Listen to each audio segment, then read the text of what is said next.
அனைவருக்கும் ஆர்சிசியின் வணக்கங்கள். இன்று நாம் முந்தைய தேர்வு வினாக்கள் என்பதிலிருந்து 50 வினாக்களை பார்க்க போகிறோம். மேலும் கடைசியில் பார்த்தீங்கன்னா இந்த போலீஸ் தேர்வுக்கு செல்லக்கூடிய நண்பர்களுக்கு உளவியல் சார்ந்த வினாக்கள் இதுவரை என்னென்ன வந்திருக்கு, எந்த மாதிரியான விடையை அளித்திருக்காங்கிறதையும் பார்க்க போகிறோம். அதற்கு முன் எங்கள் சேனலை இதுவரை சப்ஸ்கிரைப் பண்ணாத நண்பர்கள் சப்ஸ்கிரைப் பண்ணுங்கள். அருகிலுள்ள பெல் சிம்பிளை கிளிக் பண்ணிங்கன்னா உடனுக்குடன் நோட்டிஃபிகேஷன் கிடைக்கும். வாங்க வினாக்களை பார்ப்போம். 1வது வினா, ஆணை 1000 அமரிடை வென்ற மாணவனுக்கு வகுப்பது பரணி எனக்கு ஒரு நூல் பன்னிரு பாட்டியல். ஆணை 1000 அமரிடை வென்ற மாணவனுக்கு வகுப்பது பரணி எனக்கு ஒரு நூல் பன்னிரு பாட்டியல். 2வது வினா, மொழி என்பது ஒரு இணைப்பு கருவி. மொழி என்பது ஒரு இணைப்பு கருவி. 3வது வினா, தேர்தலில் வாக்களிக்க தகுதியான வயது என்ன? 18 வயது. தேர்தலில் வாக்களிக்க தகுதியான வயது 18. 4வது வினா, இரும்பு துருப்பிடிப்பதற்கு தேவையானது ஆக்சிஜன் பிளஸ் நீர். இரும்பு துருப்பிடிப்பதற்கு தேவையானது ஆக்சிஜன் பிளஸ் நீர். 5வது வினா, எலிகளின் சிறுநீரால் பரவும் நோய் எது? லெப்டோஸ்பைரோசிஸ். எலிகளின் சிறுநீரால் பரவும் நோய் லெப்டோஸ்பைரோசிஸ். 6வது வினா, தாவரத்தின் பச்சையத்தில் உள்ள உலோகம் எது? மெக்னீசியம். தாவரத்தில் பச்சையத்தில் உள்ள உலோகம் எதுனா மெக்னீசியம். 7வது வினா, உமறு புலவரை ஆதரித்த வள்ளல் யார்? சீதகாதி வள்ளல். உமறு புலவரை ஆதரித்த வள்ளல் யார்? சீதகாதி வள்ளல். 8வது வினா, அணு ஆயுத தடை சட்டம் கையெழுத்தான ஆண்டு எது? 1963. அணு ஆயுத தடை சட்டம் கையெழுத்தான ஆண்டு 1963. 9வது வினா, தமிழுக்கு தொண்டு செய்வோம் சாவதில்லை என்றவர் யார்? பாரதிதாசன். தமிழுக்கு தொண்டு செய்வோம் சாவதில்லை என்றவர் யாருன்னா பாரதிதாசன்.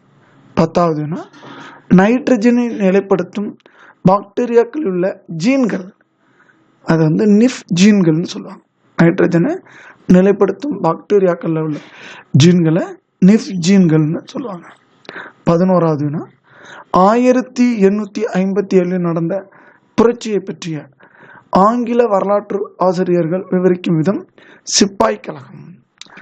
1857 நடந்த புரட்சியை பற்றி ஆங்கில வரலாற்று ஆசிரியர்கள் எப்படி விவரிக்கிறாங்க? சிப்பாய் கழகம் என்று விவரிக்கிறார். 12வது வினா, இரு உதடுகளையும் குவிப்பதால் உண்டாகும் எழுத்துக்கள் எவை? ஓ ஓ. இந்த 2 எழுத்துக்களும் இரு உதடுகளை குவிப்பதால் உண்டாகும் எழுத்துக்கள் ஆகும். 13வது வினா, கந்தர் கலிவெண்பா இயற்றியவர் யார்? குமர குருபரர். கந்தர் கலிவெண்பா நூலை இயற்றியவர் யாருன்னா குமர குருபரர்.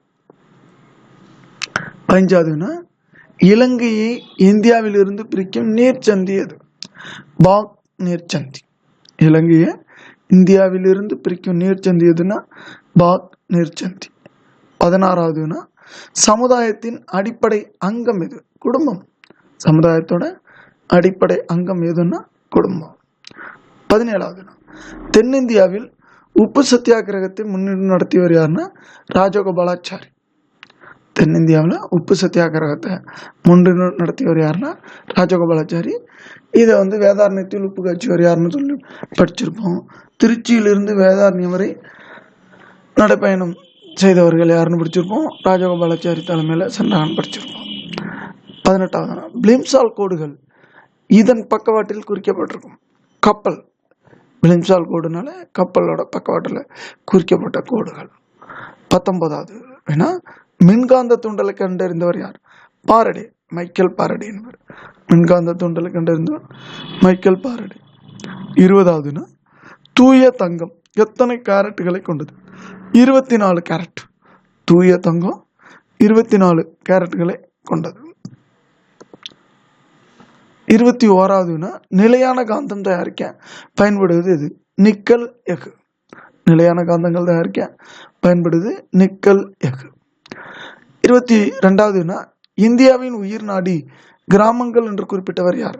காந்தியடிகள். இந்தியாவின் உயிர் நாடி கிராமங்கள் என்று குறிப்பிட்டவர் யாருன்னா காந்தியடிகள். 23வது வினா, சட்லஜ் நதியோட குறுக்கே கட்டப்பட்டுள்ள அணை எதுனா பக்ரானங்கல் அணை. சட்லஜ் நதியோட குறுக்கே கட்டப்பட்டுள்ள அணை எதுனா பக்ரானங்கல். 24வது வினா, தீபகற்ப இந்தியாவில் மிக நீளமான ஆறு கோதாவரி ஆறு. தீபகற்ப இந்தியாவில் மிக நீளமான ஆறு கோதாவரி. 25வது வினா, கங்கை நதி கலிமுகத்தில் காணப்படும் தாவரங்கள் எவைனா சுந்தரவன காடுகள். கங்கை நதி கலிமுகங்களில் காணப்படும் தாவரம் சுந்தரவன காடுகள். 26வது வினா, சத்தியமே ஜெயதே முதலில் எழுதப்பட்ட மொழி அது? தேவநாகரிக மொழியில. சத்தியமே ஜெயதே என்பது தேவநாகரி முதலில் எழுதப்பட்ட. 27வது வினா, பௌத்தர்கள் கொண்டாடுவது எவ்விழான புத்த பூர்ணிமா. பௌத்தர்கள் கொண்டாடுவது புத்த பூர்ணிமா. 28வது வினா, இந்திய அரசியலமைப்பு வரைவு குழுவின் தலைவர் யார்? டாக்டர் பி.ஆர். அம்பேத்கர். டிராஃப்டிங் கமிட்டின்னு சொல்லுவாங்க. பி.ஆர். அம்பேத்கர் தான் அதோட தலைவர். 29வது வினா, அழகின் சிரிப்பு என்னும் நூலின் ஆசிரியர் பாரதிதாசன். அழகின் சிரிப்பு என்னும் நூலின் ஆசிரியர் பாரதிதாசன். 30வது வினா, மனித உடல்ல உள்ள எலும்புகளோட எண்ணிக்கை 206. மனித உடல்ல உள்ள எலும்புகளின் எண்ணிக்கை 206.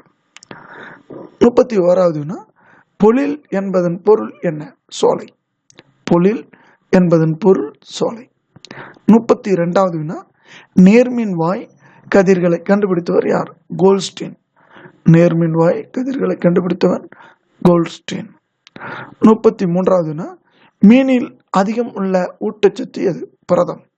மீனில் அதிகம் உள்ள ஊட்டச்சத்து புரதம். 34வது வினா, கண்ணாடி எதனால் பாதிக்கப்படுகிறது? ஹைட்ரோஃப்ளூரிக் அமிலம் HF அமிலத்தினால தான் கண்ணாடி பாதிக்கப்படுது. கண்ணாடியில் மேலையெல்லாம் எழுதியிருப்பாங்க எழுத்து. அந்த எழுத்தெல்லாம் இந்த HF அமிலத்தில் தான் எழுதப்பட்ட எழுத்துக்கள். 35வது வினா, சூரியனுக்கு மிக அருகிலுள்ள கோள் எது? புதன். சூரியனுக்கு மிக அருகிலுள்ள கோள் புதன். 36வது வினா, 2ஆம் ஐந்தாண்டு திட்டம் முன்னுரிமை அளித்த துறை எது? தொழில்துறைக்கு. 2ஆம் ஐந்தாண்டு திட்டம் முன்னுரிமை அளித்த தொழில் எதுனா தொழில்துறை. 37வது வினா, இந்தியாவில் முதலில் துவங்கப்பட்ட ரயில் பாதை எது? மும்பையிலிருந்து தானே வரைக்கும் இருக்கக்கூடிய பாதை. இந்தியாவில் முதலில் துவங்கப்பட்ட ரயில் பாதை மும்பை டு தானே. 38வது வினா, ஒரு முக்கோணத்துல 2 கோணங்கள், ஒன்று 60 டிகிரி மற்றொன்று 75 டிகிரின்னு, 3வது கோணம் எவ்வளவு? அப்ப ஒரு முக்கோணத்துல 180 டிகிரி. அதுல இந்த 60ம் 75ம் கூட்டிங்கன்னா 135 டிகிரி. அது போக மீதி எவ்வளவு இருக்குன்னா 145 டிகிரி. 180ல் இந்த 60யும் 75யும் கூட்டி கழிச்சிட்டிங்கன்னா மீதி இருக்கக்கூடியதான் வெறும் 45 டிகிரி. அடுத்து சைக்காலஜி வினாக்கள். 39வது, உன் நண்பன் உன்னிடம் பணம் கேட்டால் நீங்க என்ன செய்வீங்க? விடை என்னன்னு பார்த்தீங்கன்னா, எதற்கு தேவை என தெரிந்த பிறகு முடிவு செய்வீர். உன் நண்பன் உன்னிடம் பணம் கேட்டா எதற்கு தேவைன்னு விசாரிச்ச பிறகுதான் முடிவு செய்வேன் தான் சரியான விடை. 40வது, ரயிலில் பயணம் செய்யும் போது ஒரு பயணி தவறி கீழே விழுந்ததை பார்த்த நீங்கள் உடனே என்ன செய்வோம்? உடனே அபாய சங்கிலி இழுத்து நிறுத்த முயல்வீர். ரயிலில் பயணம் செய்யும் பொழுது ஒரு பயணி தவறி கீழே விழுவதை பார்த்த நீங்கள் என்ன செய்வீங்கன்னா உடனே அபாய சங்கிலியை இழுத்து நிறுத்த முயல்வீங்கிறதா சரியான விடை. 41வது, நீங்கள் தனியாக வீட்டில் இருக்கும் பொழுது உங்கள் திருமணமான தங்கை திடீர் பிரசவ வலியால் துடிக்கிறார். நீங்க என்ன செய்வீங்க? விடை, தொலைபேசி மூலம் தொடர்பு கொண்டு ஆம்புலன்ஸ் வண்டியை வரவழைப்பீர் என்பதுதான் சரியான விடை. நீங்கள் தனியாக வீட்டில் இருக்கும்போது உங்கள் திருமணமான தங்கை திடீர் பிரசவ வலியால் துடிக்கிறார். நீங்கள் என்ன செய்வீங்க? தொலைபேசி மூலம் தொடர்பு கொண்டு ஆம்புலன்ஸ் வண்டியை வரவழைப்பேன். நானே ஹாஸ்பிட்டலுக்கு அழைச்சிட்டு போகணும்லாம் எழுதினீங்கன்னா அது தவறான விடை. அருகிலுள்ள நர்ஸை கூப்பிடுவோம்னாலும் அதெல்லாம் தவறான விடை. ஆக்சுவலாக என்னென்னா தொலைபேசியில் ஆம்புலன்ஸ் வர வச்சு அந்த வண்டியில் பாதுகாப்பாக அழைச்சிட்டு போகணுங்கிறது இதோட நோக்கம். 42வது, இராணுவ வீரர்கள் நாட்டிற்கு தொண்டு செய்கின்றனர். இராணுவ வீரர்கள் நாட்டிற்கு தொண்டு செய்கின்றனர். உங்களுடைய கருத்து என்ன? விடை, இராணுவ வீரர்களாக இருக்கும் சிலர் நாட்டிற்கு தொண்டு செய்கின்றனர். அதில் மற்ற 3 வினாக்கள் இருக்கும், அதெல்லாம் தேவையில்லை. இராணுவ வீரர்களாக இருக்கும் சிலர் நாட்டிற்கு தொண்டு செய்கின்றனர். 43வது, திறமைதான் ஏழையின் சொத்து. இது உன்னுடைய கருத்து என்ன? விடை, ஏழை திறமை இருந்தால் செல்வம் சேர்க்கலாம். திறமைதான் ஏழையின் சொத்துங்கிறத நீங்க எப்படி பாக்குறீங்கன்னா, ஏழை திறமை இருந்தால் செல்வம் சேர்க்கலாம். 44வது, அந்த கடையில் உள்ள பெரும்பான்மையான துணிகள் விலை உயர்ந்தவை.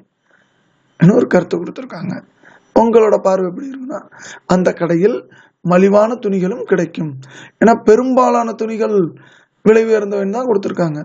அப்போ அங்கே என்னவும் இருக்கு, கொஞ்சம் மலிவான துணிகளும் கிடைக்கும் என்பது அதில் விடை. 45வது, குற்றவாளி ஒருவர் திருந்தி வாழ முயற்சிக்கும் போது உங்கள் நடவடிக்கை எப்படி இருக்கும்? விடை, அதற்குரிய ஒத்துழைப்பு தருவேன். சட்டப்படி ஒத்துழைப்பு தருவேன்கிறது மிகச்சரியான விடையாக இருக்கும். குற்றவாளி ஒருவர் திருந்தி வாழ முயற்சிக்கும் போது உங்கள் நடவடிக்கை எப்படி இருக்குன்னா, அதற்குரிய ஒத்துழைப்பு சட்டப்படி தருவேன். 46வதுனா, சடையப்ப வள்ளலால் ஆதரிக்கப்பட்டவர் யார்? கம்பர். சடையப்ப வள்ளல் ஆதரிக்கப்பட்டவர் யாருன்னா கம்பர். 47வது, சேரநாடு வேலமுடைத்து. சேலநாடு வேலமுடைத்து. 48வது, பாண்டிய நாடு முத்துடைத்து. பாண்டிய நாடு முத்துடைத்து. 49வது, சோழ நாடு சோறுடைத்து. சோழ நாடு சோறுடைத்து. 50வது, தொண்டை நாடு சான்றோடு உடைத்து. தொண்டை நாடு சான்றோடு உடைத்து. இந்த வினாக்கள் எல்லாம் ஏற்கனவே கேட்கப்பட்ட முந்தைய தேர்வு வினாக்கள், கூடுதலாக உளவியல் வினாக்களோட சேர்த்து தந்திருக்கும். இது 2007 2012 வரைக்கும் போலீஸ் தேர்வில் கேட்கப்பட்ட வினாக்களை உங்களுக்கு வழங்கியுள்ளோம். நன்றி, வணக்கம். நாளை மற்றொரு வீடியோடன் உங்களை சந்திக்கிறோம்.